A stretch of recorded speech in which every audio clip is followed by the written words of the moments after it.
Good morning, everyone, or I guess good afternoon, depending on wherever you are. And thank you for joining us for this webinar. Uh, this is the first part of our two-part webinar today on starting your vacuum journey, which is a beginner's introduction to vacuum technology, how we generate the vacuum, how we measure the vacuum, what we use vacuum for. So my name is Siavash. I work for Pfeiffer Vacuum here in Canada. I'm based in Montreal. I'm a market manager for our semi and scientific markets. And I'm here today with Laurent, my colleague from France. I'll let him introduce himself. But we are your instructors for today's webinars. So good afternoon for Europe. Good morning for the US side. My name is Laurent and I'm market manager for the R&D customers. So many customers working in research infrastructures at universities, in the labs and so on. And I'm really pleased with Shavash to be with you today to take you in this vacuum journey. So today, what we're going to talk about is mostly about the basics of vacuum. So we start with understanding the essentials of vacuum technology. What are the different flow regimes? What is the effect of piping, conductivity, etc. Then we go over some of the basic typical pump technologies that are used in rough vacuum generation. And then we end the presentation with some tips and tricks about this particular regime of vacuum lemons. So let's jump right in. Yep, thank you, Uh, Shavash. Let's start with the basics. And let's start really with some pictures to illustrate several applications. And the message behind is to show you clearly that vacuum is everywhere in your daily life. It can be for about electronics. Vacuum is mandatory, more than mandatory to manufacture all the microchips. Can be about food packaging in order to preserve the quality of the goods, pharmaceuticals industry, semiconductors, and space application. So vacuum is everywhere. When we're talking about vacuum, we have to mention several words, and one of the first words is pressure. So what is the definition of pressure? So pressure is a force which is exerted on a defined area. It's basically what you can see on the drawing. One thumb pressing a nail, and this exerts pressure on the tip of the nail. Just imagine the air around you. This is the atmospheric pressure. I mean, these are all the molecules of air which are exerting a force on your body, on the table beside you, and so on. This is about pressure. If we talk about pressure, we have to mention that there are several, let's say, vacuum ranges according to the pressure measurement itself. It starts with the low vacuum range, let's say from one atmospheric pressure, so let's say 1000 millibar or hectopascal up to 1 millibar roughly, then the medium vacuum up to -3, then high vacuum from -3 to -8, and then ultra high vacuum from -8 to -11. I mentioned already some units, millibar or hectopascal. This is exactly the same unit. This unit is commonly used in Europe. For these, the Americans, they prefer to use torr, which is linked to the height of column of mercury.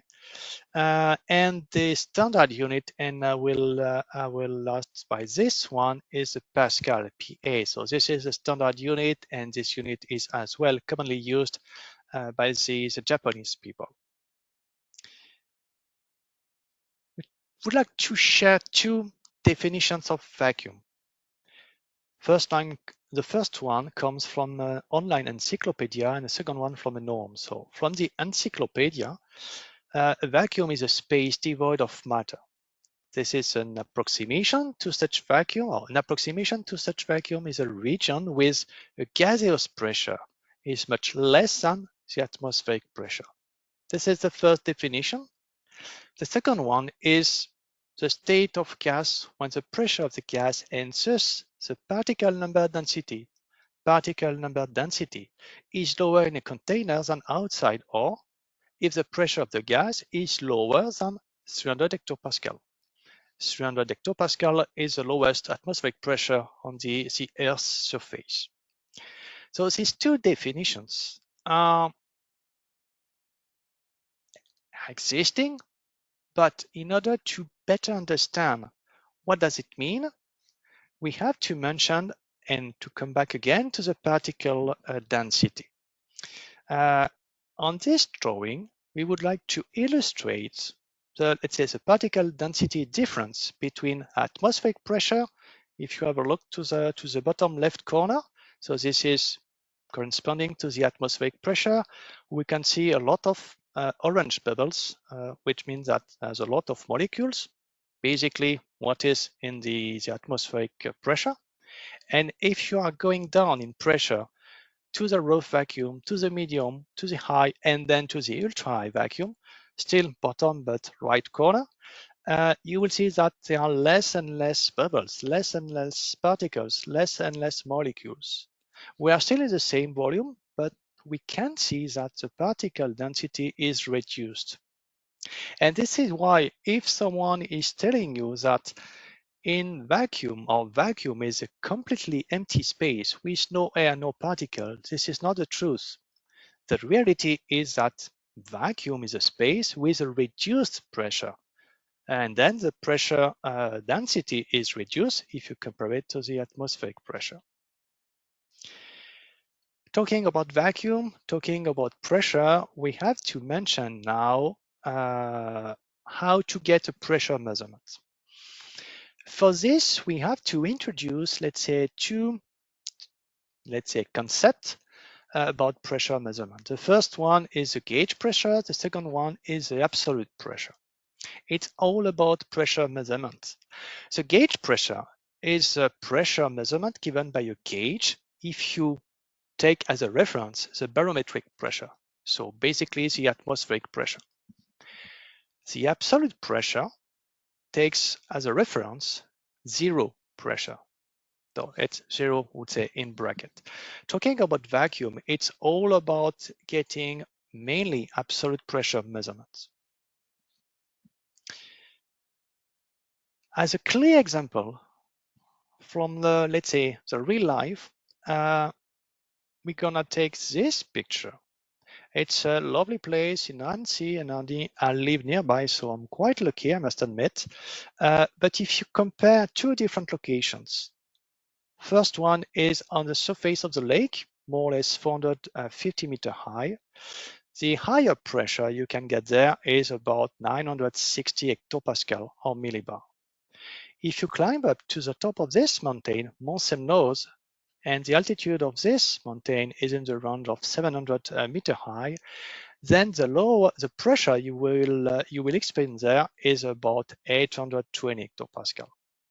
So it's just to illustrate the fact that even in the real life, you can experience by yourself such a difference of pressure, and then you can play a bit around if you want to take a pressure gauge with you to check it. Next slide, please. This graph is as well to clearly illustrate that depending on the altitude, and we've been mentioning the surface of the lake, we've been mentioning the surface of the mountain, Mont Semnoz, but if you take as a reference the surface of Mount Everest, which is the highest mountain on the Earth, then the pressure will be in the range of 300 hectopascal. And even if you go higher in the sky or in the space, you will experience lower pressure. Considering, let's say, some equations now, and you may heard about the ideal gas equation or equations.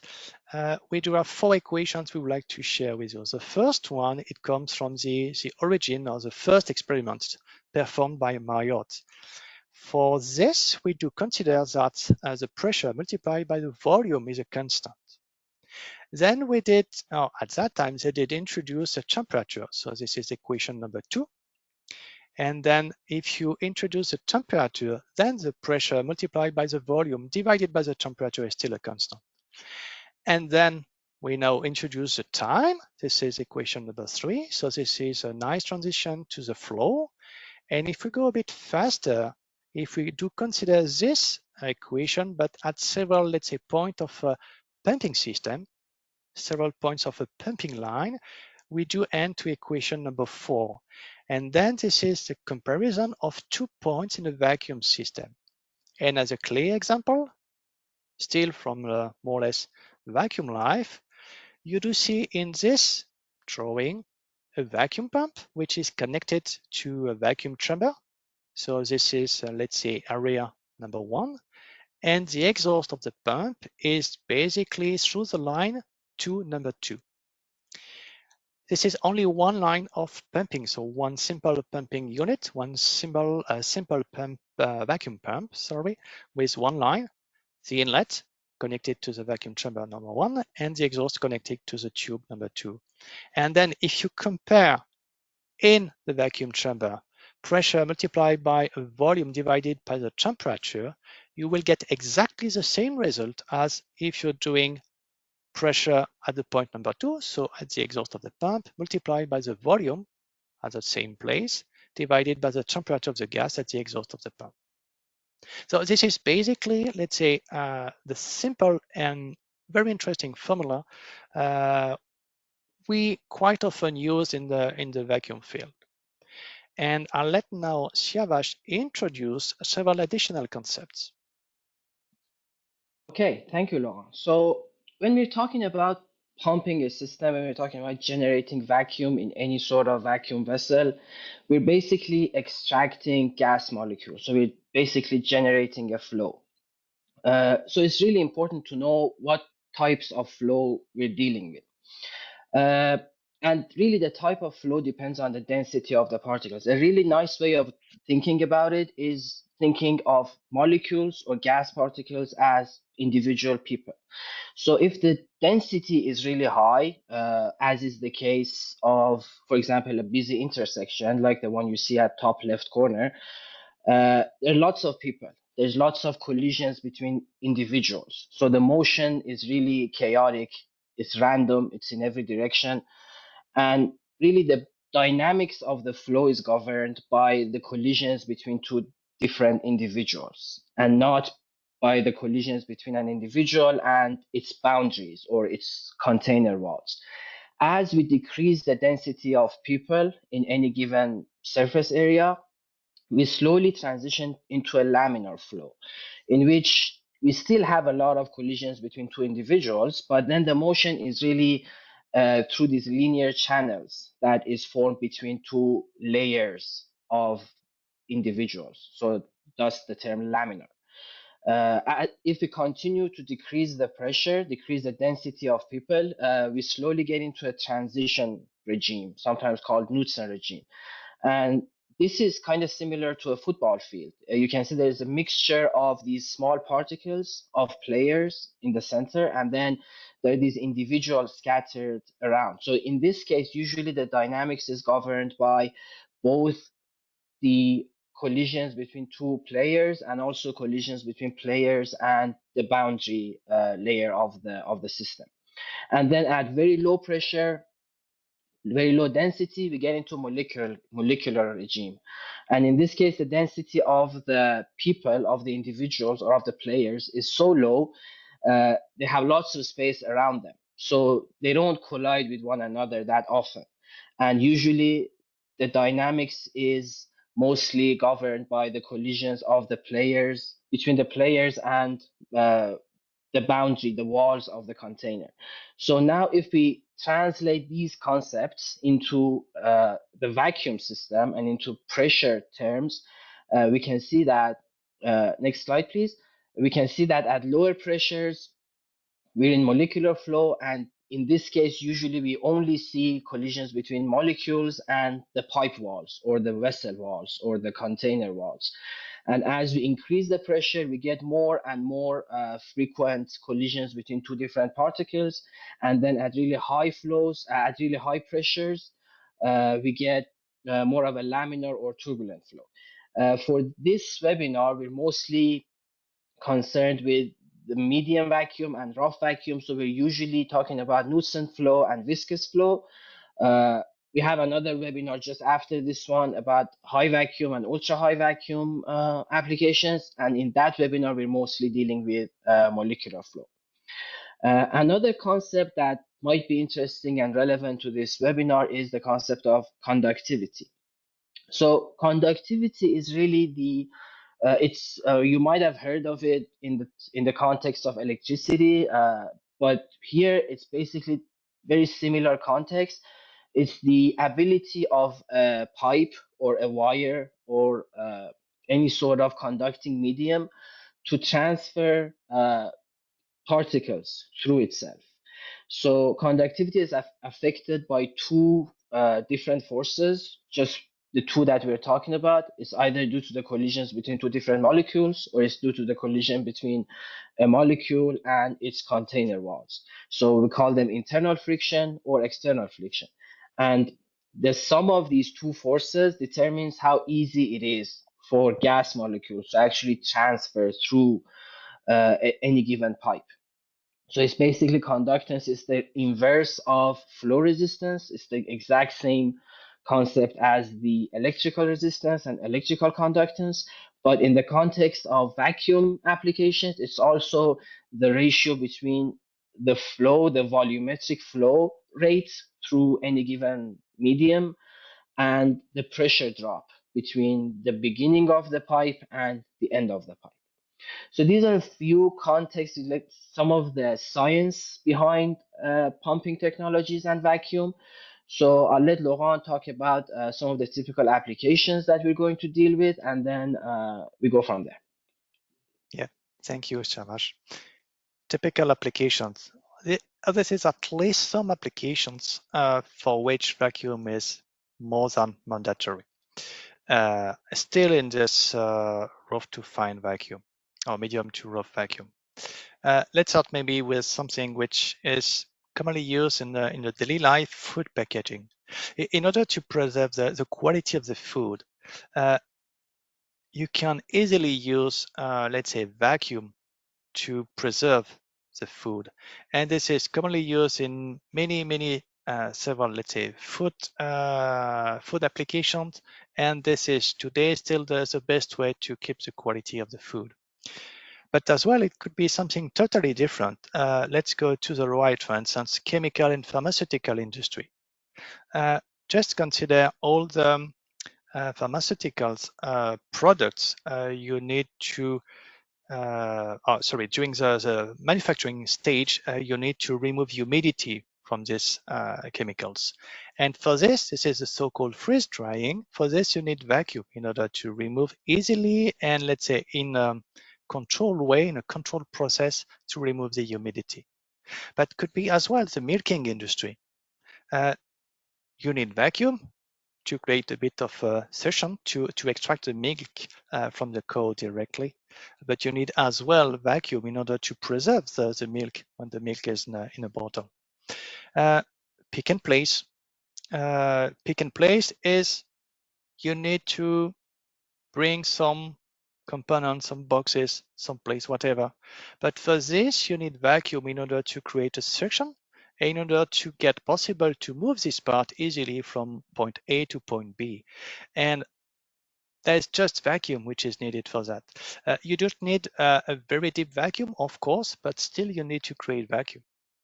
Pneumatic conveying in order to move, for instance, could be easily, and this is what is shown on the picture, can be easily chips of plastic, which can be easily moved thanks to vacuum along tubes to bring or to take these plastic particles from the point A to the point B where they will be used.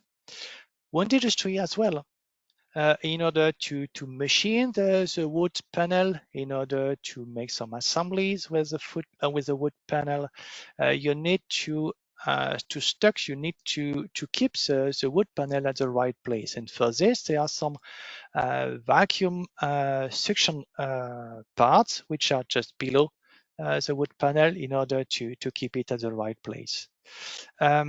Energy as well. Just think about lamination for solar panel. It requires vacuum in order to perform the different processes which are meant for the manufacturing. So, and once again, this is just a short, let's say, a short overview of the most common applications and industries which are requesting vacuum. But the reality is even more complex and more dense. We would like now to launch a poll in order to get a better understanding of who are the attendees, who are you, and especially from which field are you from. So you do have more or less 30 seconds, 40 seconds to give an answer.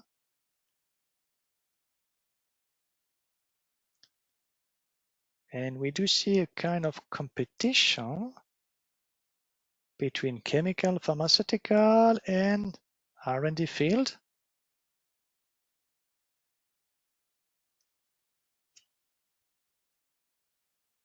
Few people from the energy and environmental. And for the others, I forgot to mention, just use the chat, please, to share some details. What does it mean for you, Rosa?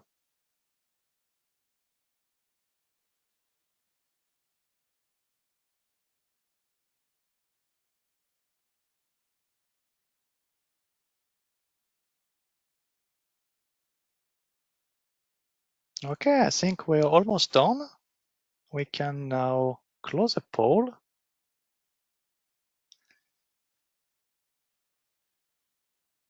And go back to the presentation, and then Shavash will be more than happy to describe an example setup which is based on food packaging.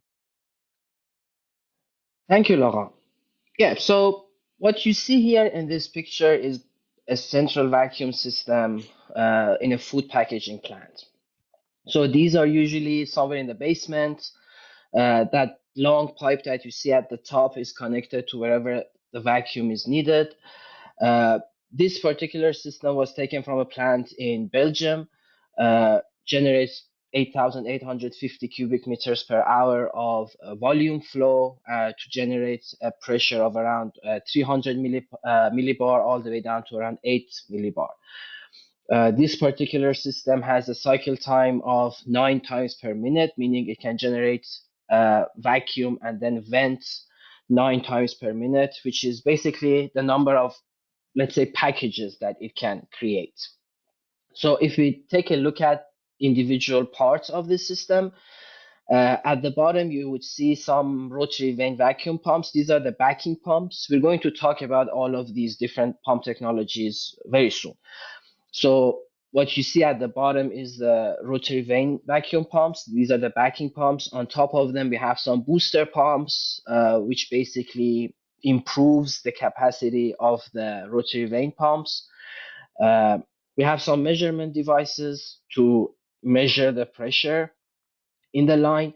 There's a vacuum buffer tank uh, that is kind of balanced. It's used to balance the vacuum in the system. We have some valves to control the system, and then there's the piping at the top that goes to the next room or upstairs, somewhere else to actually use the vacuum where it's needed.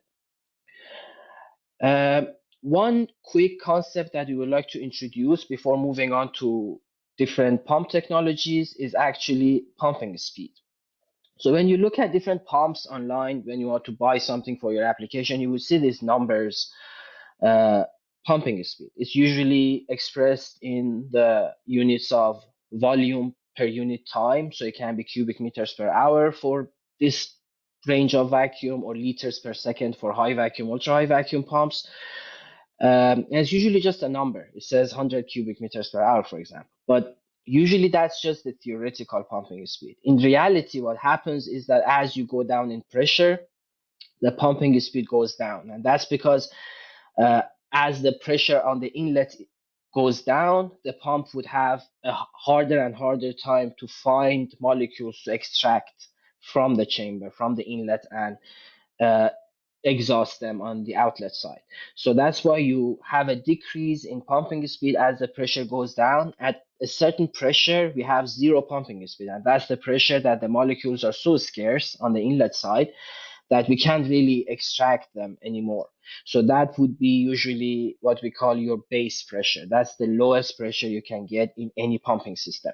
This loss usually depends on the pump, but it also depends on whatever that's happening between the pump and your system. So that can be the piping, how big is your pumping, how clean is your line, how long is your line. So all of these play a role in that base pressure. So now we're going to talk about a few different pump technologies. These are technologies that are used in rough vacuum regime. And the first technology that we're going to talk about is actually a rotary vane pump. So I'm going to start a video and then we'll see how these pumps actually work. So in a rotary vane pump, we have an inlet and we have an outlet, like all other pumps. Usually, all of the pumps that we're going to talk about in this webinar, in this particular regime, are positive displacement pumps. And by that, what we mean is that they work on the principle of trapping a certain volume of gas, compressing that gas, and then exerting it on the other side, on the outlet side. So a rotary vane pump actually does that using these three or more vanes. These vanes are sometimes spring loaded, sometimes just moved by centrifugal force, and they create these chambers between the vanes and the housing. And as the vanes rotate, this chamber becomes smaller and smaller. So the gas is trapped between two vanes, then it's compressed because the chamber size is shrinking, and then it's expelled on the other side, on the outlet side. So these pumps are always always oil lubricated or oil sealed. They're really reliable. They're really robust. They're relatively cheap. So if the application is not very sensitive, they're a really good choice to go with.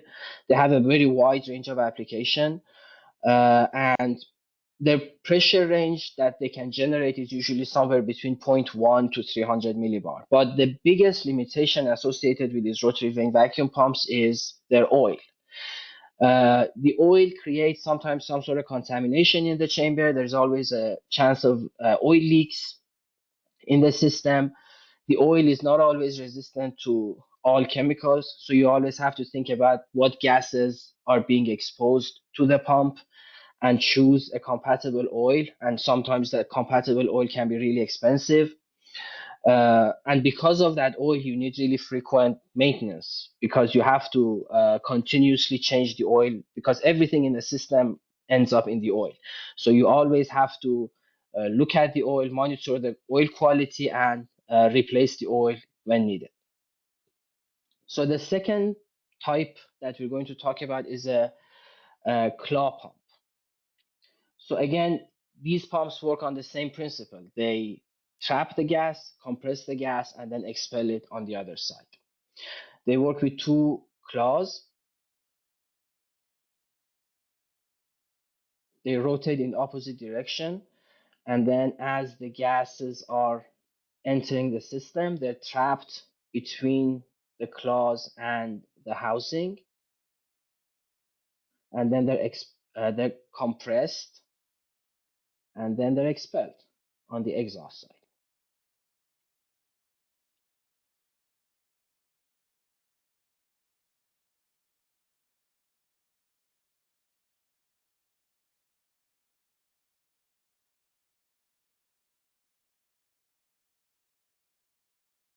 So this type of pump is actually a dry pump. So it's a dry, no contact. So it doesn't have all the limitations that come with using the oil in your pumping system. Can we go back to the presentation?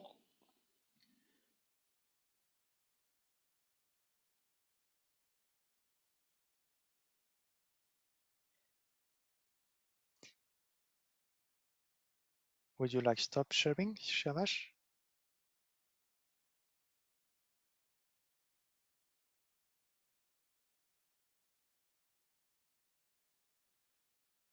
Oh, Perfect. okay. Uh, So these type of pumps are dry and contact free, so we don't have any limitations associated with the use of the oil. They're really easy to maintain. They're very robust, so they can work with many different types of gases. Uh, they're really power efficient, and they have low cost of ownership. But the biggest problem really is the final pressure that can be achieved with these, because they don't have a very strong seal. So the final pressure achievable with these vacuum pumps are rather high. They're quite noisy, and they're usually air cooled. So that would usually limit the gas temperature that you can use with this type of pumps.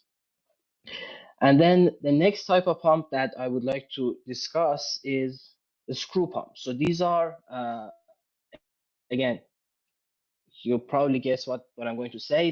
They're used on the same principle of trapping the gas, compressing the gas, and expelling it on the other side. But they do this using two screws with variable pitch. So the gas enters on the inlet side. As the rotors turn around, the gas is trapped between the two threads of the screw, and they're guided towards the exhaust.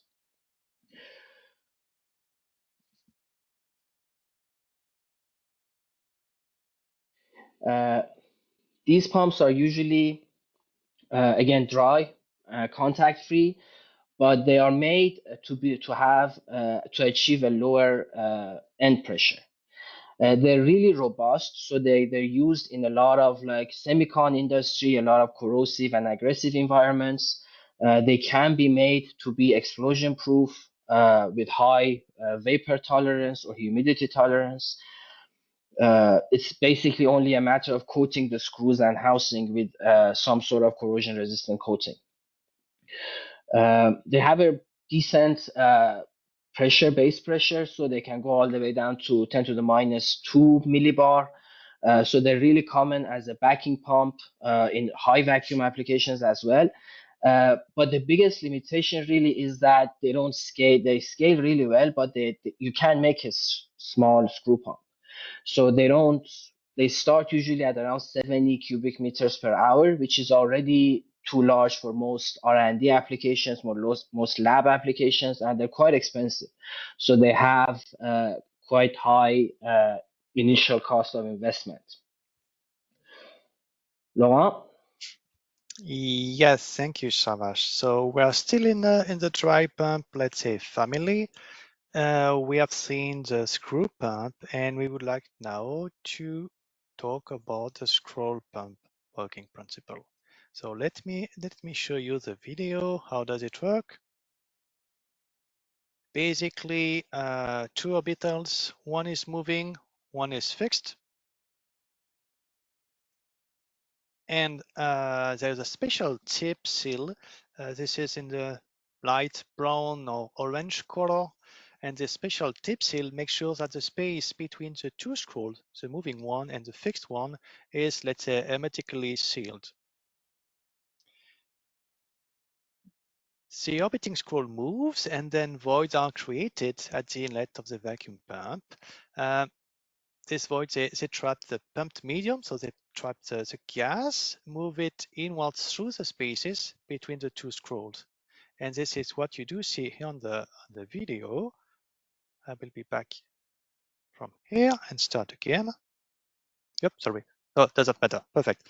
So the pump captures the gas with the moving scroll, and it expels the gas, and as always a compression between the inlet and the exhaust of the pump. Typically for such a pump, we are limited in terms of suction capacity or pumping speed, because basically today the technology allows to reach something like 50 cubic meter per hour, but not bigger. We are a bit limited. But in terms of strengths, we do have quite a lot of strengths, because still this is a dry pump. This kind of technology, it provides a very, very low noise level and a very, very low vibration level as well. Pretty easy to perform the maintenance for such a pump. You can do it by yourself. It costs few hundred euros or US dollar, does not really matter. It's really easy to perform. low energy consumption. And in many fields, it's more and more important for the pumps now to be, let's say, green in a way that they do not use too much energy in order to run. Such a pump is air-cooled, so easy to move and easy to use. Hermetically sealed working chamber mean that such a pump is pretty tight, and when you are talking with some application for which the leak tightness of the pump itself is important, this is as well a good candidate, a good choice. And typically such a pump can be or is pretty easy to reach -2, -3, the -2, the -3 millibar hectopascal range. This was about the scroll pump, which was, let's say, launched into the vacuum field in the 90s. There's another type of pump we would like to share with you. This is still what is the video? This here. This is still a dry pump, but this is the so-called roots pump. The working principle is even more basic. Let's say two shafts. So you do see the two shafts, and on the shafts there are lobes which are attached, and the lobes are mounted, let's say, in parallel within the housing, and the two blades operate in opposite directions. Let me play the video.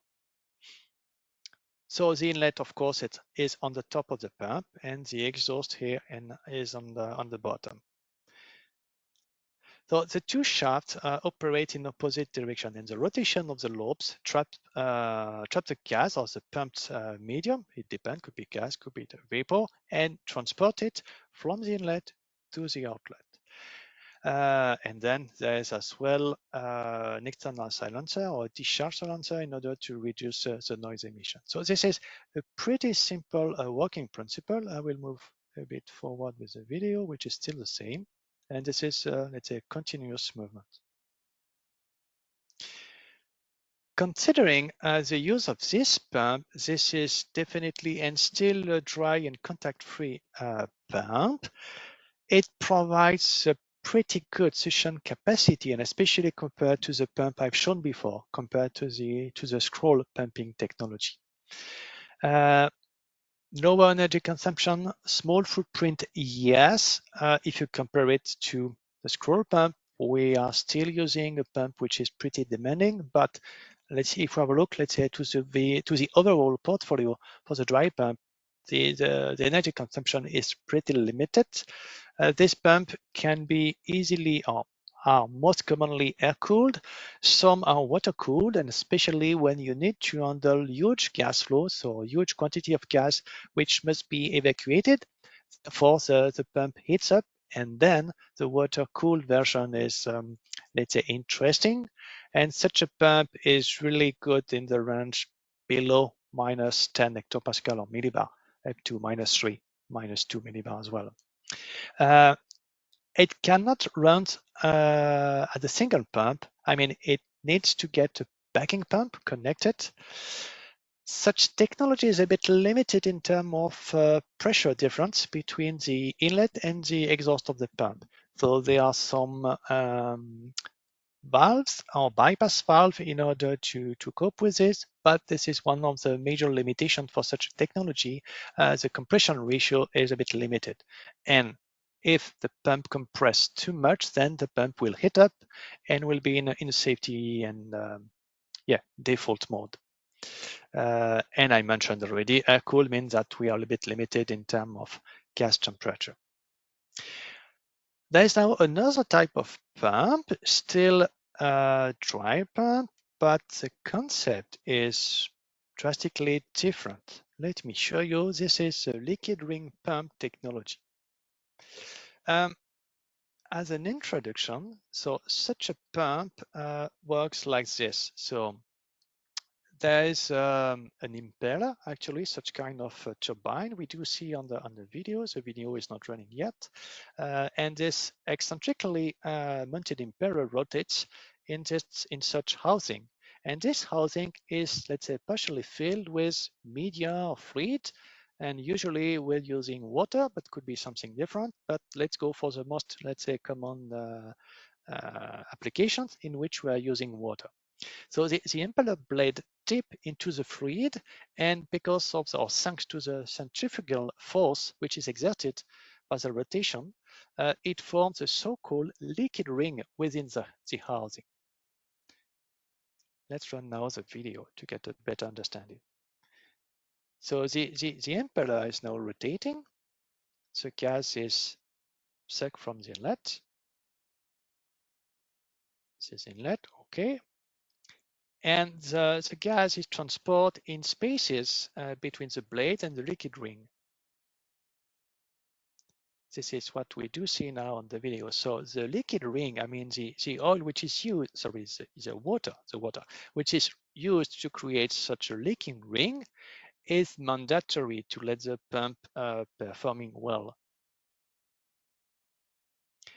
And of course, we're talking about a vacuum pump, and then the gas is drawn in the pump, compressed and expelled to the exhaust port. This is what we do see in red color here, because the temperature of the gas is slightly higher than at the inlet of the pump.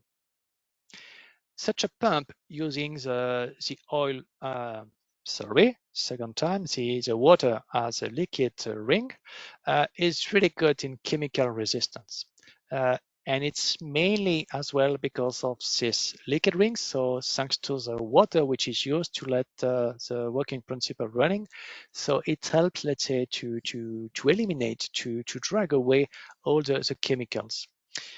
Such a pump is cooled by operating water, and this is basically something which is more or less mandatory. And the best working area for such a pump is really, let's say, in the high pressure range, so above 10, 20, 30 hectopascal up to 500 hectopascal or millibar. And such a pump is really, really good in order to provide, let's say, very large important suction volume by condensation effect as well. Limitations, basically power consumption, as well as using water continuously to let the pump running. So there are some systems in order to create a kind of water recirculation in order to save a bit water, but still you need the fluid and most commonly water in order to run the pump. And yeah, in some pressure round, and especially when you would like to get lower in pressure, you are a bit limited because of the cavitation. So because of this fluid, this water, which is linked to, or which is used in vacuum. So this is the 2 or 3 main limitations for such a pump.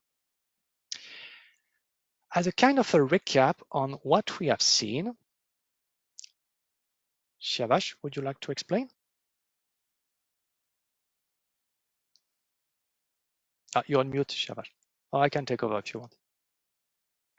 Sorry about that. So we talked about a few different technologies for rough vacuum generation. So all of these pumps that we talked about, they're positive displacement pumps, which means, again, they trap, compress, expel the gas from the inlet to the outlet. They're usually very easy to control. Most times they're just an on-off switch, sometimes with a variable frequency drive to give you some sort of control over the pumping speed. They can pump from atmospheric pressure down to their base pressure, whatever that might be. And they're used always to back a high vacuum pump.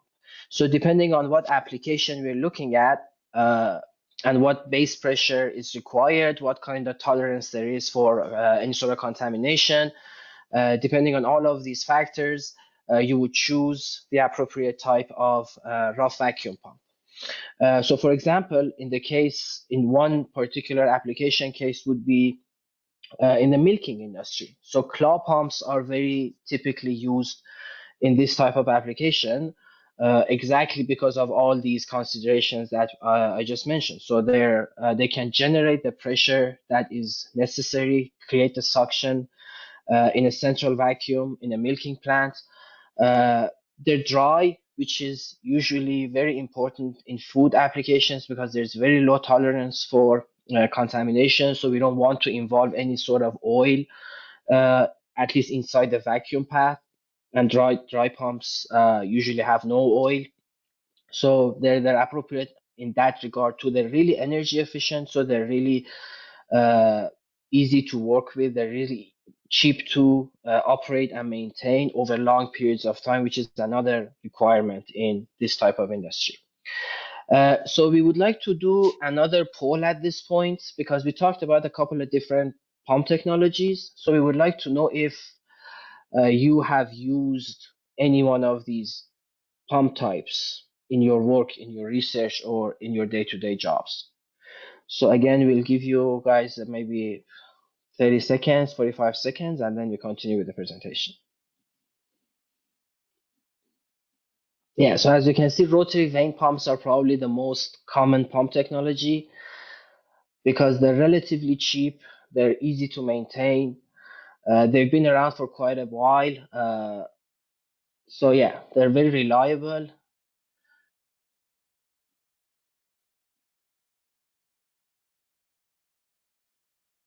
Oh, I'm surprised by the liquid ring pump.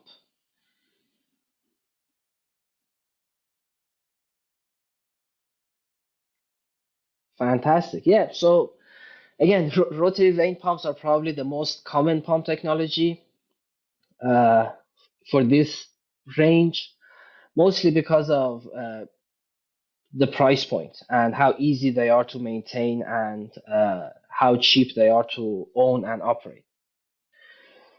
Okay, so now uh, we're going to talk about, we talked a lot about how we measure the pressure.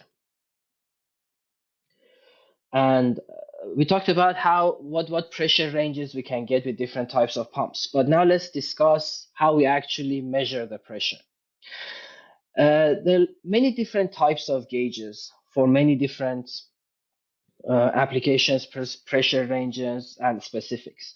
So fundamentally, we have two types, two methods to measure a pressure. We either directly measure the pressure, which is we somehow find a way to directly measure the force that's being exerted by the gas molecules on a given surface, or we do an indirect pressure measurement, in which case we measure another parameter that correlates to the pressure.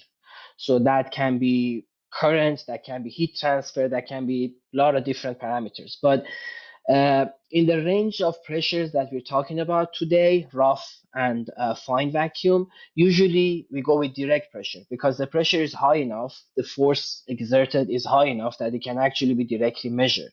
So that gives us the benefit of having a gas independent type of measurement. We don't care what the gas is because we're directly measuring the pressure. In indirect pressure measurement methods, usually the measurement that we get from the system depends on what gas is being studied because we're measuring something that's not really the pressure. So we have to know what is the gas. Usually these gauges are calibrated for a certain gas and they can be used for everything else reliably. But here we're mostly talking about direct pressure measurements.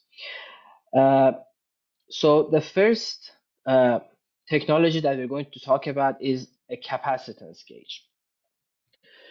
So in a capacitance gauge, we have a diaphragm that forms an electrode. So basically, we have a measurement chamber and we have a reference vacuum on one side of the diaphragm. The measurement chamber is on the other side. So as the pressure increases on the measurement side, which is like the red molecules that you see at the bottom, this diaphragm is deformed. And by measuring the capacitance between these two electrodes, we can measure the pressure. Here we're really measuring the force that's being applied by the gas molecule. So this is indeed a direct pressure measurement. They're really robust, they're really accurate. They can be made to be corrosion resistant because that diaphragm can be made from, for example, Inconel, which is a very robust, strong alloy. And they're typically used to calibrate other types of gauges. So that's how accurate they are. But the biggest limitation is really their measurement range. So they have a very limited measurement range, usually around 4 decades compared to their full scale. So if you have a gauge, capacitance gauge that has a full scale of, let's say, 10 torr, you can go down to 1 millitorr with it. It can measure the entire range of vacuum. So you have to know exactly what pressure range you want to measure. They can't be damaged if they're moved or there's any sort of like mechanical shock to the system. They don't have that low of a pressure range measurement, so they can go lower than 10 to the minus around 4 millibar. And as we get to the lower end of their measurement range, their accuracy drops significantly.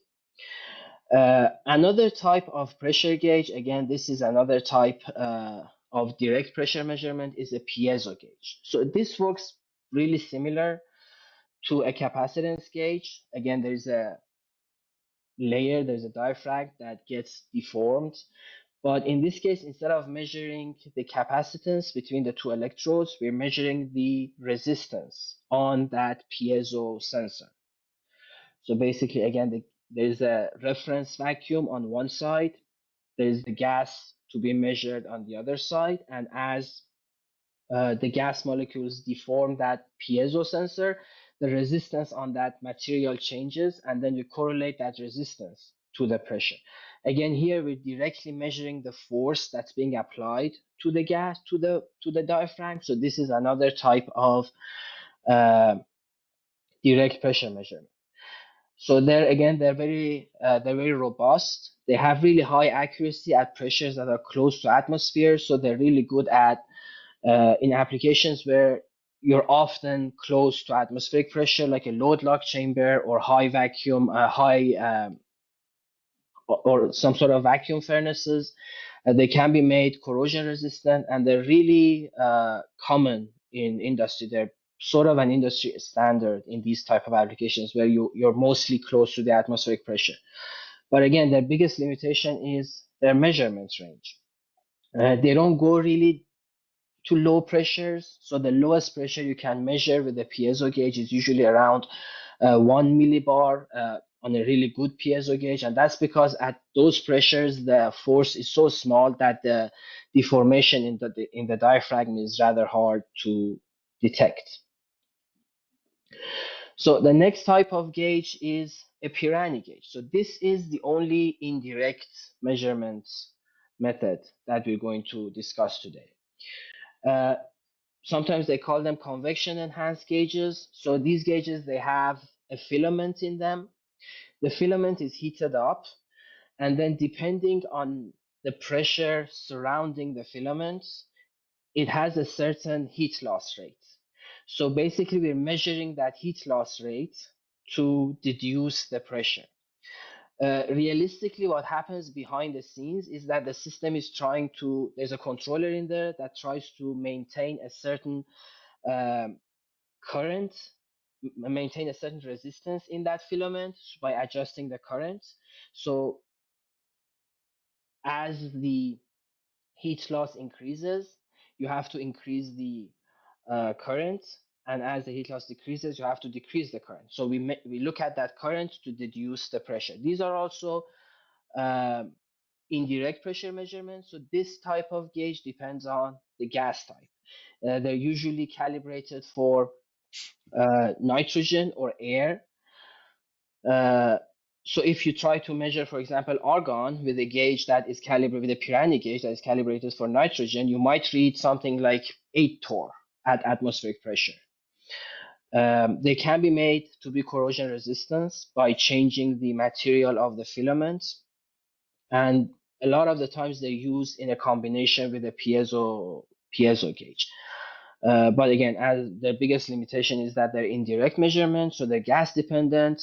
They don't have really good accuracy at low pressures, and they go down to around 10 to the power of 10 to the minus 4 millibar. They can measure pressures lower than that. So these are the types of pressure measurement technologies that we typically use in rough vacuum applications. So now Laurent is going to take you through some tips and tricks that might be useful in this range of vacuum. They will be useful for sure. Thank you, Shavash. We have been talking about pressure measurement devices. Was just the previous topic about vacuum pumps, about vacuum concepts.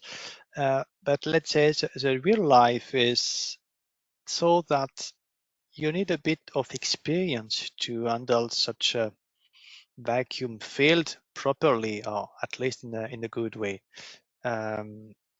Would like to share with you the first information, the first tips and tricks, and this one is about gas ballast. So I'm gonna share a video with you first to explain how does it work on a scroll pump technology. So you may remember this scroll pump working principle. So this should be, sorry, not this one.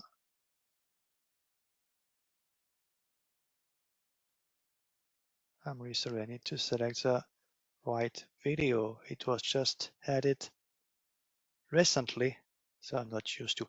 Yes, this one. So basically, so you may remember the scroll pump working principle. On this pump, there's an accessory. This is the automatic gas ballast, and this is what we're going to see now. So the gas ballast is more or less a solenoid valve which opened and closed, in our case, automatically. How does it work? Even if it is open or closed manually, this is the same working principle. If you open the gas ballast, you let some air going into the pump. This is what you do see on the video. And there is a bit of injection of air. It was brief, but maybe can we show again the video? Sorry for this. I'm just showing again the video.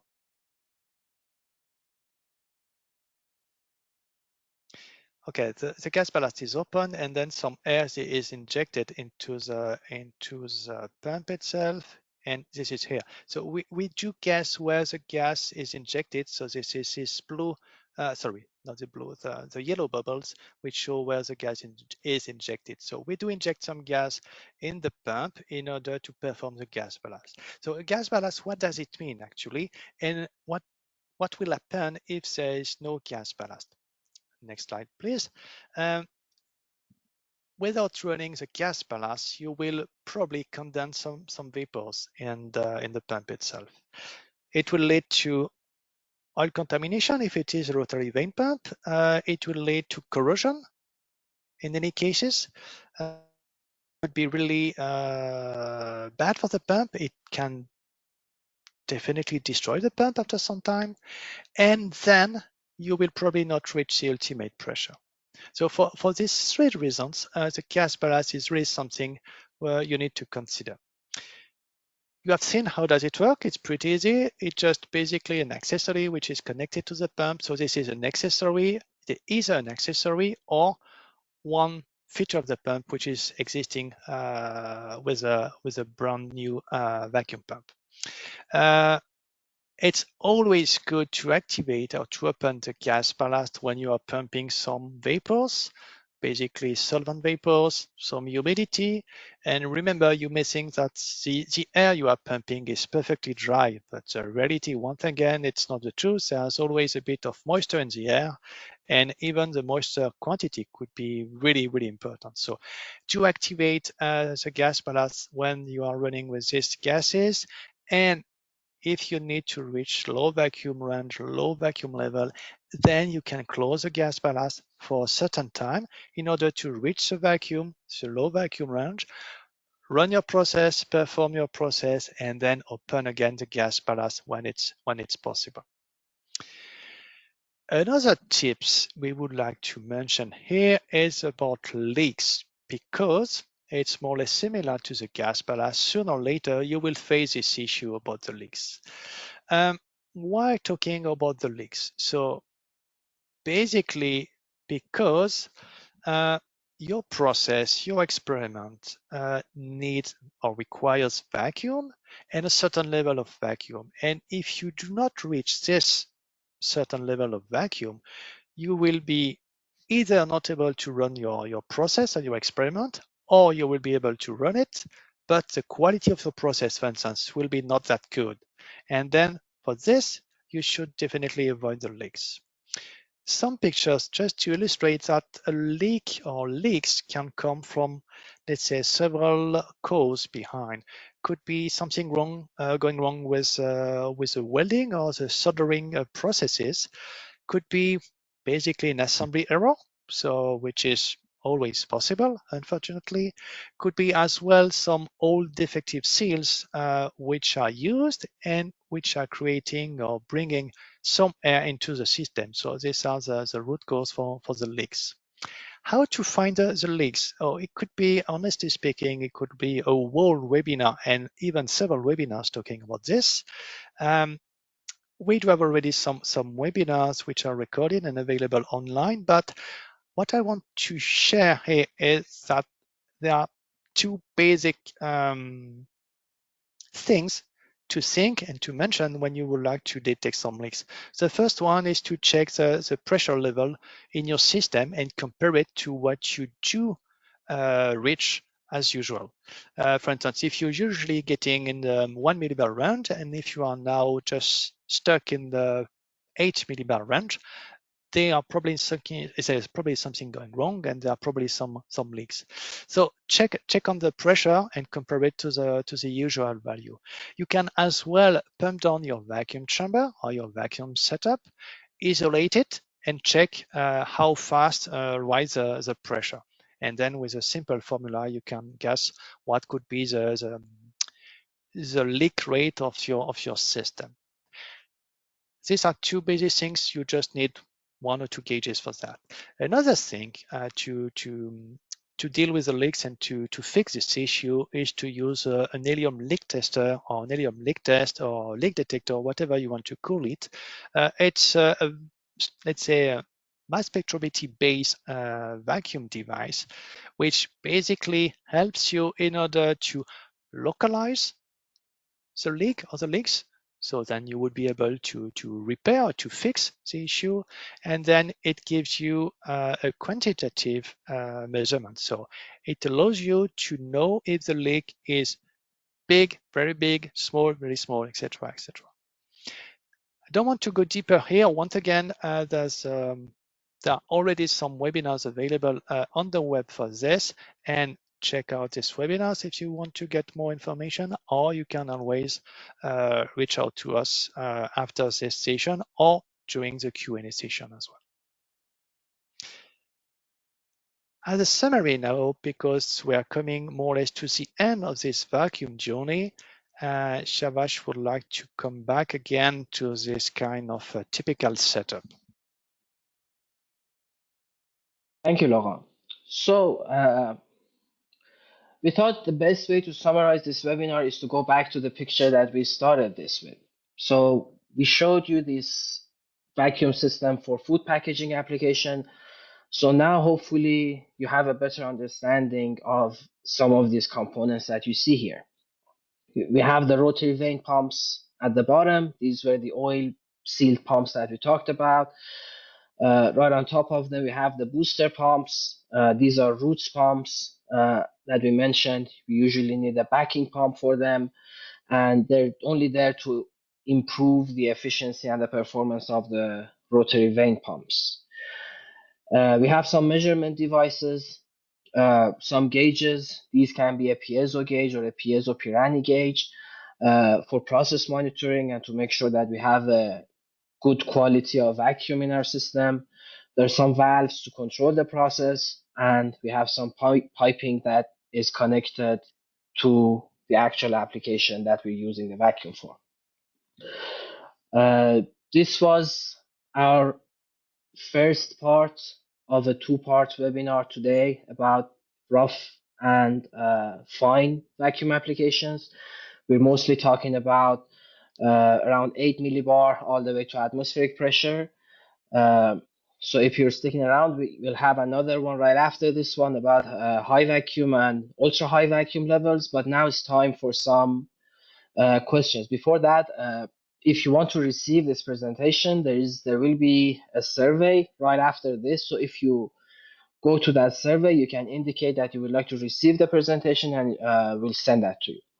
So now we did get some questions. I answered some of them during the presentation. So if there's any other questions that we can answer, we'd be happy to do so.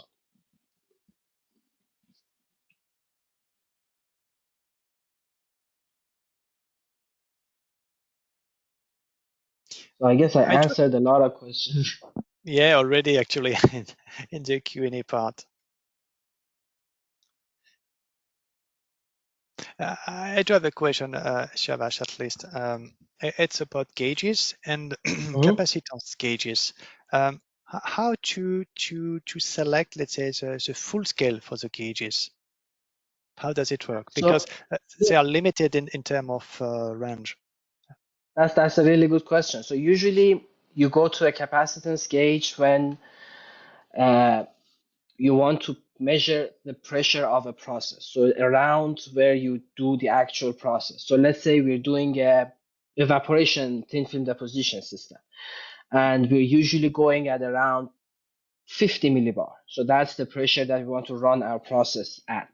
So typically, we would want to choose a capacitance gauge because of its accuracy and its gas independence. And the full scale is selected in a way that that 50 millibar sits right in the middle of the 4 decades range. So that's where we get the best accuracy and best precision with a capacitance gauge. Okay, thank you. So there is maybe a question. Yeah, maybe to, what is it?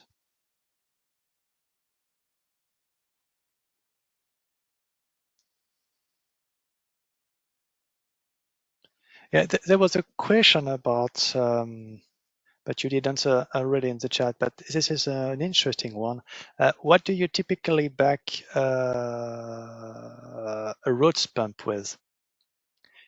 You mentioned, you did already answer it, it's most commonly used a rotary vane pump, but maybe can you explain a bit why this pump can be needs to be backed? Yeah, so roots pumps, they don't have uh, a high compression ratio. So this is a concept that maybe it'll be discussed in more detail in the next presentation, but compression ratio is basically the ability of a pump to compress gases from its inlet to its outlet. So roots pumps are not really good to do that exactly. What they're really good at is to improve the volume of the gas that's being transferred. So they're really good at extracting large volumes of gas from the chamber, from a system. So that's why they're usually installed on the inlet of another pump to improve the gas throughput, to improve the volume of the gas that's being extracted through the system. And they're typically used for screw pumps and rotary vane pumps. Even sometimes they're packaged as one pump. So they're pumping stations that are basically a roots pump sitting on top of a backing pump that can be screw pump or rotary vane pump, and they're controlled by the same control system, same piping, same inlet outlet. So it all comes in one integrated package. So we have another question. Okay, yeah, that was what I was gonna say. The minimum pressure a gauge can read in UHV region. That depends on the technology. We're going to talk about that in the next presentation. But just to give you a number, usually you can go to 10 to the minus 12, 10 to the minus 13 millibar range with a hot filament ionization gauge. So there's another question. Maybe Laurent, you can take this one. Um, Depending on the pressure, well, yeah, this one I can you, Jose Antonio, can you, I don't understand the question honestly. How less pressure the flow speed increase?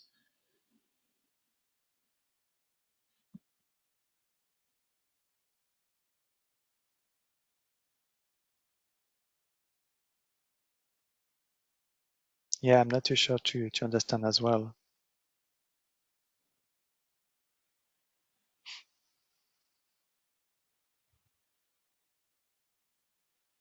Oh, no, no, no, There is. not at all.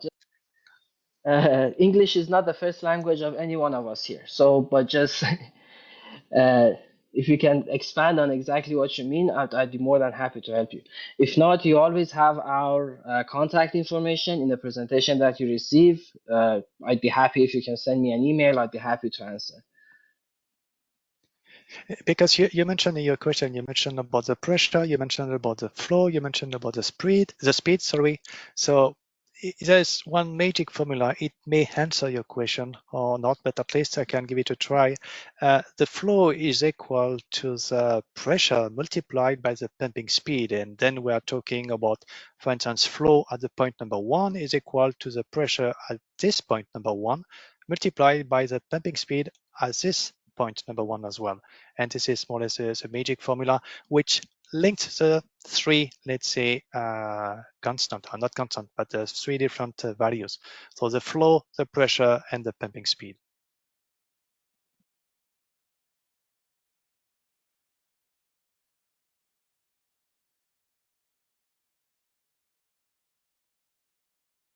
Yeah, and then there Yeah, is the discussion about the Reynolds number, and that those are really not relevant to the vacuum world.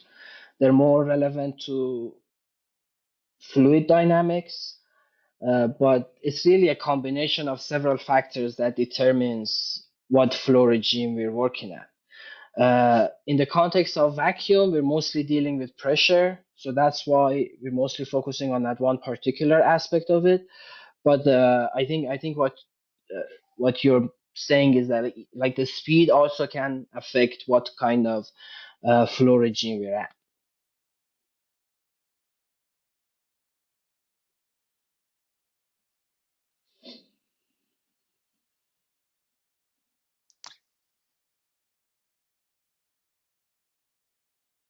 okay, so it seems that we did answer quite well to the question. Um, a Okay, new there's one question. more question. Go ahead. If you run a rotary vane pump on a chamber containing water vapor without opening the gas ballast, will the pump draw more current than specified? Good question. I would say no. Correct me if I'm wrong, Shavash. I would say no. You will mainly see the oil color changing. So for me, it's pretty hard, let's say, to guess if the rotary vane pump is evacuating some water vapor or not, just by checking on the power consumption. You can guess this by checking the pressure itself. Because if there is some water which is evacuated or pumped by the pump, then you may be stuck in some, let's say, below 1 millibar, so in between 1 millibar and -1 millibar range pressure range, because of this water which is evacuated by the pump. So to answer clearly the question, no, just by checking out on the power consumption, it will not help, but you may check on the pressure in order to get more information.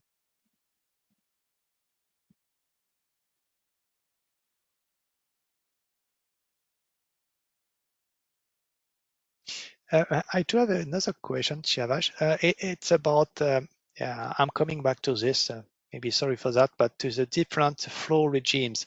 Um, how important is for, let's say, an engineer to be aware of this several, let's say, 3 to 4 flow types?